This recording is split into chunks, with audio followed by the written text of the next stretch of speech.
Kunjungan kerja yang dilakukan oleh Bupati Muba, Dodi Reza Alik Nurdin, di Kecamatan Sangat Desa, menemukan kondisi pasar rakyat yang sudah memprihatinkan, di mana bangunan dari pasar tersebut sudah sangat tua dan kurang terawat.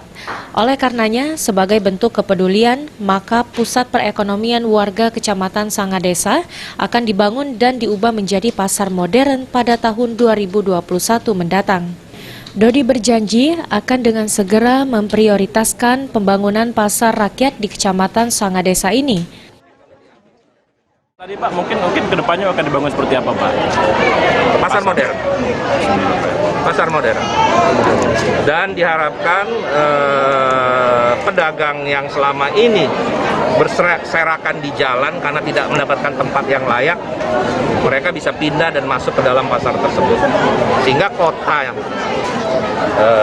kecamatan dalam hal ini, Ngulak sekitarnya itu bisa lebih rapi lagi.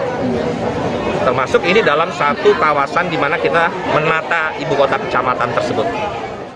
Atas instruksi tersebut, Dinas Perdagangan dan Perindustrian Muba akan segera menindaklanjuti. Menurut Kepala Dinas Perdagangan dan Perindustrian Muba, pihaknya akan mengajukan dana pembangunan pasar tersebut melalui dana APBN pada tahun 2021 mendatang. Namun jika memang mendesak, maka akan diusulkan melalui dana APBD Muba. Perintah Muba seperti apa yuk? Pertama, kami untuk pasar sebetulnya sudah kita usulkan untuk dana APBN Kementerian Perdagangan tahun 2021. Akan tetap kita kawal ya.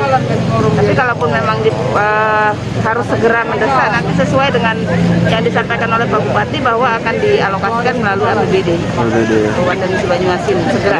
Akan segera dibangun kapan yuk? 2021 atau gimana? Mungkin 2022, 2021 kita bikin DID-nya dulu, desain. Oh, ya, mungkin 2022 udah jalan juga ya, Pak. Insya Allah. Jadi untuk di Muba sendiri ada berapa pasar? Berapa pasarnya mungkin jadi target yang harus dibangun yuk?